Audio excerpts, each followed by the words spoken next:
이제 한겨레 21 이번 주 1233호 표지 기사. 네, 아니 나는 변지민이 또 표지라고 깜짝 놀랐어. 그렇죠. 네, 이제 그 변지민이라 쓰고 표지 기사라고 있습니다. 네, 덕분에 저는 잘 편하게. 다음 주에 도망가려고요. 이따가는 큰일 날 것 같아서. 이번 주 표지는 특허는 너희 것이라는 제목인데 제가 요거 좀 앞에 기사 변지민 기자가 쓴 부분 한번 읽어드릴게요. 라임 넣어주세요. 그 라임을 넣어야 되는데 제가 랩을 잘 못해서 저는 또 읽으면서 참 같은 또 매체 기자고 하지만 오그라들긴 했어요. 또 다른 사례. 김진수 전 서울대 교수의 특허 빼돌리기 사례가 또 발견됐다. 또 다른 흔적. 서울대가 특허와 관련된 권리를 민간 기업에 퍼준 흔적이 또 나왔다. 또 다른 대학. 특허 빼돌리기로 몸살을 앓는 대학은 서울대 말고도 또 있었다.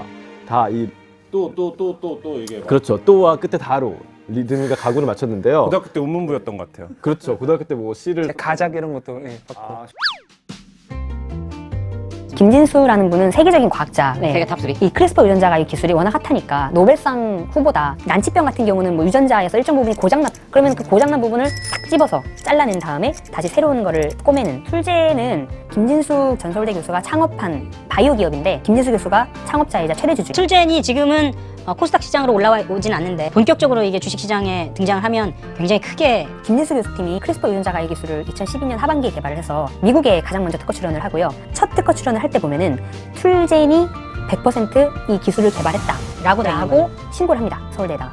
근데 사실 그거는 사실과 다르거든요. 이 한국연구재단에서 무려 29억 3,600만 원을 지원을 받습니다. 서울대가 툴젠에게 특허 관련된 권리를 사실상 포기했다고 하는데 이게 어떻게 된 거예요? 저는 잘 이해가 안 되는 건데 보니까. 그러니까 크리스퍼 관련해서 2012년 11월에 특허 이전 계약을 맺거든요. 근데 그 7개월 뒤인 2013년 6월에 그 계약서 수정을 해요. 근데 그 계약서 수정 내용이 일방적으로 서울대에 불리한, 처음에 크리스퍼 기술을 개발하고 그 다음에 후속으로 개량 기술이라는 거를 개발했을 때 그 소유권을 서울대와 공동 소유로 한다. 이제 이런 조항이 있었는데 그 조항이 통째로 삭제가 되고요. 서울대가 이 크리스퍼 특허와 관련해서 툴젠이 아닌 제3자와 연구를 수행할 수 있다. 이제 이런 조항도 함께 삭제가 됐습니다. 서울대가 스스로 분명히 계약서 조항에 후속 기술 개발할 때 우리랑 협의하고 그 다음에 일정 정도 기술료도 지급하는 관련된 부분들이 있는데 이거를 삭제했다는 거잖아요. 이거 좀 이해가 안 되는데 서울대에서는 뭐라고? 서울대에서는 툴젠이 독자적으로 개량 기술을 개발하는 경우까지 서울대와 협의하도록 하는 것은 기업에 대한 과도한 제약으로 판단했다. 이제 이렇게 얘기를 하는데, 네. 근데 이 과도한 제약이라고 하면 서울대 말이 맞다면 2013년에서 툴젠만 이렇게 해줄 게 아니라 그 뒤에 다른 기업이랑 계약을 맺을 때 그 조항을 빼야 되잖아요. 근데 제가 수십 건의 그런 계약 문서를 다 살펴봤는데 2013년부터 2018년까지 대부분의 계약서에 다 이게 들어있어요. 그러니까 사실 이 조항은 일반적인 거 아니에요? 일반적인 계약서에 들어있는 조항이죠. 부당거래에 나오는 호의가 계속되면 걸린 줄 안다는 김진수라고 하는 사람을 중심으로 해서 이유는 뭐 변지민 기자가 계속 취재해왔지만 어떤 호의들이 계속 베풀어지잖아요. 그러니까 말이 안 되는. 이 계약서 수정보다도 더 놀라웠던 거는 서울대에서 이 크리스퍼 관련해서 이 계약이 몇 건 이제 이루어지는데 그 계약을 담당자 한 명이 다 거의 다 결정했다. 그래서 그 한 명이 지금 퇴사한 상황이거든요. 그렇죠. 부장급이었나요? 네, 부장급인데 지식재산관리부장이었는데 그분이 지금 없기 때문에 다른 사람들은 이게 왜 이렇게 계약이 맺어졌는지 잘 파악도 못하고 있고. 근데 사실 구멍가게도 누가 그만둬도 인수인계가 되고 하는 건데 그렇잖아요. 이 서울대라는 큰 법인인데. 이게 원래는 지식재산관리위원회라는 게 열려서 여러 명이서 학교에서도 들어오고 뭐 기업에서도 들어오고 이제 이런 여러 명의 위원회가 꾸려진 다음에 거기서 이제 결정을 내려서 특허 이전이 돼야 되는 거거든요. 근데 여기 보면은 그러니까 사실상 툴젠이 가져와서 특허 이전해 주세요라고 하면은 그 도장 찍어주는 게 그 서울대의 역할이었다라고 저는 이제 취재한 내용은 그렇게 보이고요. 심지어 어떤 일이 있냐면은 산하금융 단장이 결제를 하지 않고 그 부장급에서 전결을 해요. 그러니까 대신 결제, 최종 결제를 하는데 날짜 소급 계약서거든요. 2014년 4월 8일에 결제가 이루어지는데 그 계약서상에 보면은 한 달 전인 3월 12일로 이제 날짜를 소급해서 계약이 이루어져요. 서울대 기술이 신고가 되기 전에 특허 이전이 된 것처럼. 서울대가 김진수 교수 좀 내재적 접근해서 어쨌든 유명한 기업이고 그 다음에 기술을 개발했으니 이렇게 좀 할 수도 있는 거 아니에요? 근데 외국도 이런 거 아닌지. 크리스퍼 기술을 개발한 브로드 연구소. 그러니까 브로드 연구소는 MIT랑 하버드 대학이 이제 합작한 연구소인데, 그러니까 우리나라로 치면 이제 서울대 툴젠이 있으면 여기는 브로드 연구소. 그 다음에 에디타스가 있는 거예요. 그러니까 똑같은 이제 구조거든요. 개발자가 이제 회사 공동 창업해서 나갔고, 이제 그 기존 연구소의 소유권을 가지고 있다가 특허를 이제 거기는 이전은 아니고 이제 사용권을 주는 건데, 매년 이 에디타스라는 회사에서 브로드 연구소에다가 수백억 원의 특허 사용권을 주고 있습니다. 그리고 이 대학은 자체적으로 크리스퍼 기술을 활용한 사업으로 수익을 또 내고 있고요. 비영리 연구나 학술 활동 같은 경우에는 사용하게끔 허락해 주기도 해요. 근데 이제 서울대 같은 경우는 사실상의 아무런 수익도 없이 이제 툴젠에다가 아예 특허를 통째로 넘겨준 거고요. 툴젠도 뭔가 찝찝했던지 법무법인의 이 특허 관련해서 저기 법적 해석을 유권 해석 의뢰했던 것 같아요. 보니까 그걸 또 변진 기자가 입수했어요. 그 의견서를 어떻게 이건 입수했는지 툴젠 모르겠으나 내부 문건을 좀 네. 입수를 했는데 네. 크리스퍼 원천 기술 관련해서 특허가 하나, 둘, 세 개가 있는데 이제 처음에 P1, P2, P3라고 불려요. 네, 이거 어렵습니다, 진짜. 네. 근데 이제 중요한 건 어쨌든 이제 이게 하나로 세 개가 모두 한 덩어리고 이게 이제 나중에 핵심 특허로 이제 연결이 되는 건데 어쨌든 이 세 개 중에 하나라도 문제가 생기면은 이 전체 특허가 다 문제가 생기는 상황이거든요. 근데 그 중에 하나는 툴젠이 서울대에서 특허 이전 계약을 맺지도 않고 가져왔었어요.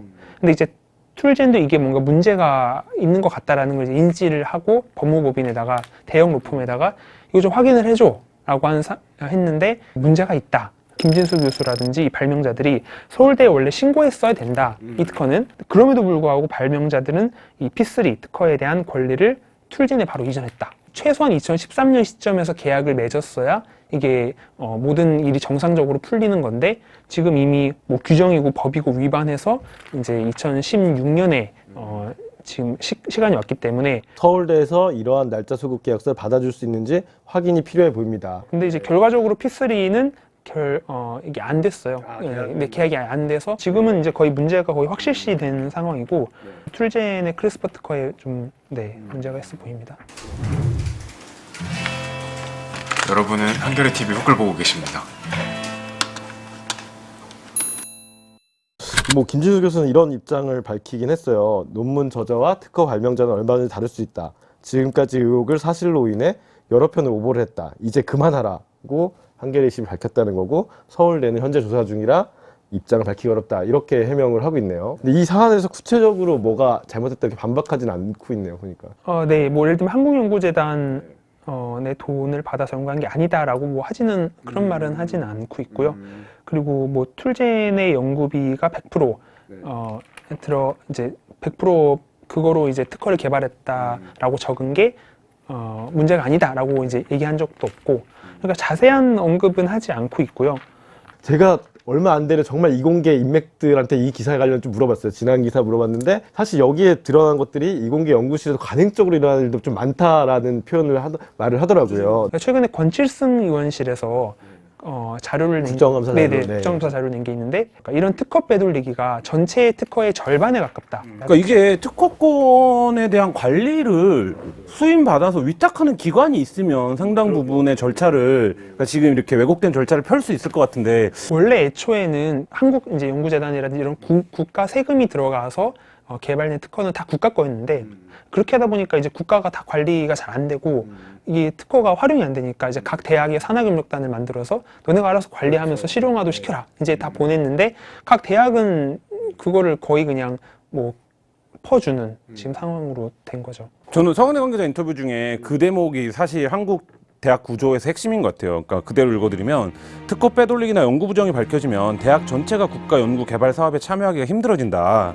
그래서 대학이 자체 감사로 이런 사실을 밝혀내더라도 드러내기 어려운 측면이 있다. 페널티가 연구자나 교직원에게 돌아가야 하는데 이제 그게 대학한테 오기 때문에 문제가 어느 정도 있다라는 거를 뭐 상당한 사람들이 그 내용을 이미 알고 있다라는 건데 건건이 들어가면 근데 이제 그들이 왜 모두 침묵하고 있는가? 국가 연구 지원이 그런 부정을 밝혀내면 뭔가 메리트를 주는 게 아니라 오히려 그 학교 전체의 참여를 제한하는 방식으로 작용을 하기 때문에 문제가 생기면 네, 문제가 생기면 그러니까 그냥 그러니까 관행은 특허를 넘겨주는 게 관행이 아니라 그냥 쉬쉬하는 게 관행. 어쨌든 이게 단순히 한 개인의 문제가 아니라 이제는 구조적으로 좀 해결돼야 할 문제이고 뭐 국정감사에서도 그런 제도적 개선책이 나올지는 뭐 봐야겠네요. 네. 현재 뭐 박용진 의원실 같은 경우에는 한국연구재단에 당신들이 직접 이거를 관리를 해야 되는 거 아니냐. 그렇죠. 왜냐면은 이걸 그냥 각 대학에 그냥 자체적으로 맡겨버리면은 대학에서는 또 이런 식으로 허술하게 운영이 되고 이제 내부 공모를 거쳐서 퍼주는 일이 생길 수도 있고 그런데 그 내부에 대학에다가 맡기면은 아무 문제 없다라고 덮어버릴 가능성도 크잖아요.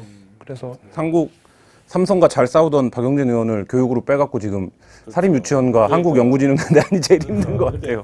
여러분은 한겨레 TV 훅을 보고 계십니다. 저희 박수 한번 치고 넘어가야 될 것 같아요. 박수. 일단 박수.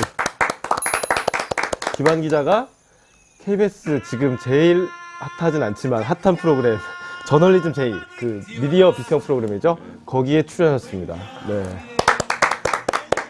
이제 저희랑은 약간 좀 다른 지상파 진출한 거잖아요. 너무 멀게 보이는. 그러니까 훅은 유튜브 기반인데 지상파 가셨어요. 네. 어땠는지 촬영 소감. 네. 엄청 오래 기다려갖고 당일날 또 엄청 바쁜 날이었거든요. 가짜뉴스 저희 그 한겨레와 한겨레 21이 같이 했던 그 기획에 대해서 너무 막 성찬들이 이어졌는데 방송에서는 많이 편집됐더라고요.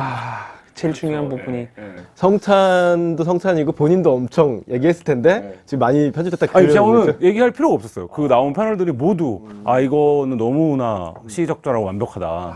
완벽하다. 네. 엄청 이제 좋았고 그 좋더라고요. 그러니까 어쨌든 뭐 하나의 기사가 나오기까지 수행되는 전 과정들이 있는데 특히 이제 탐사보도에서는 그 과정들이 있는데 그 과정들을 너무 잘했다라고 누군가가 얘기를 해주니까 좋더라고요. 그러니까 고생한 거 다 같이 갔어야 돼. 다 같이 가서. 그러네요. 다 같이 가서 또 힐링도 힐링의 시간을. 닫아라 눈 닫아라 어서 빨리 눈 닫아라 눈 닫아라. 네, 감사합니다. 여기가 한겨레 신문사가 있긴 한데 뒤에 주거지역이에요. 그래서 저희가 굉장히 시끄럽다고 자꾸 민원이 들어온다 그래서 빨리 이제 순서 진행하고 끝내도록 하겠습니다. 그런데 우리 아파트 주민 여러분, 저희가 막무가내로 이걸 하는 게 아니고 이 나라와 그리고 아이들을 살리기 위해서 이 자리에 나왔습니다. 진짜 미국에서 그런 케이크 사람한테 벌금 준 게 진짜 뉴스인데 왜 그걸 가짜 뉴스라고 하고 그나마 정말 게임 전문가들이 그렇게 우리에게 알려주는 그런 전문가들의 소리를 왜 가짜라고 하는 거예요. 10월 8일 날 두 분은 회사 안 나오셨죠? 네, 안 나왔습니다. 왜 안 나오셨어요? 저는 원래 휴가였습니다. 원래 휴가였거든요. 저는 그날 미디어 오늘 인터뷰가 있어서 그렇죠. 그 미디어오늘 인터뷰 제가 사실 읽고 싶은 대목이 되게 많아요. 네. 나중에 한번 또 찾아서 보세요. 미디어오늘 인터뷰. 네. 정말 변 기자는 훌륭한 기자입니다. 그 인터뷰를 보면. 10월 8일 날 저는 출근했는데 반동성애 기독시민연대 소속 회원들 그분들이 한겨레 신문 사옥 앞에 한 50여 명 오셨던 것 같아요. 네, 50여 명 오셔서 이 가짜뉴스의 발언지는 에스더 기도운동이라고 보도했던 이 보도에 대해서 비판을 하시고 그 다음에 너희가 무슨 기준으로 가짜뉴스를 했냐, 뭐 선정했냐 이런 식의 얘기들을 하시면서 시끄럽게는 안 하셨던 것 같아요. 찬송가를 들어놓으시더라고요. 그 노래도 만들었던데 한겨레 신문 폐간하라는. 그건 못 들었는데 밥 먹으러 가는 거 들었는데 네. 그게 쏙쏙 들어온다고 그러더라고요. 네. 찬송가와 그 노래 그리고 한겨레 신문이야말로 가짜뉴스다 뭐 이런 피켓까지 들고 하셔서 어쨌든 저희는 막 그 출입구도 또 통제도 하고 왜냐면은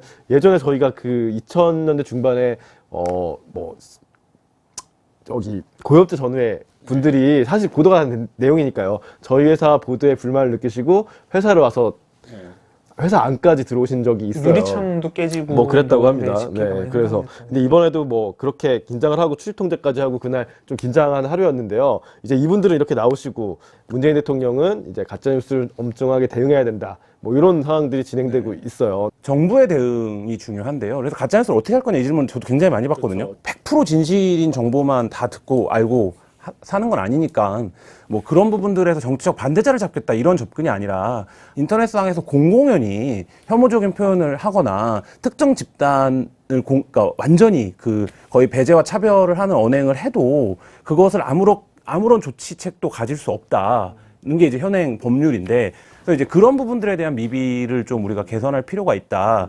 공 기자는 미디어오늘 인터뷰 보면 가짜뉴스와 그거 보수 유튜브 채널을 계속 보고 있다 보니까 빠져들고 있다라는 뭐 인터뷰 내용도 있었는데. 그리고 지금 유튜브에 계속 뜹니다. 지금까지도.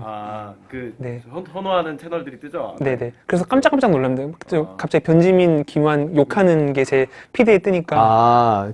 그분들은 그럼 이제 그 계속 하던 뭐 그게 가짜 뉴스라고 할지 뭐 어쨌든 그런 혐오일지 계속 지금 하고 있나요? 하고 있는 거죠. 계속 하고 있죠. 하고 있고 하고 있고. 거기에 두 분이 추가된 거네요. 그렇죠. 네. 네. 그렇죠. 그런. 저기 저널리즘 제이 아까 얘기했는데 네. 나가서서 좀 뭐 다른 재밌는 얘기는 없나요? 네. 근데 뭐 이게 네네.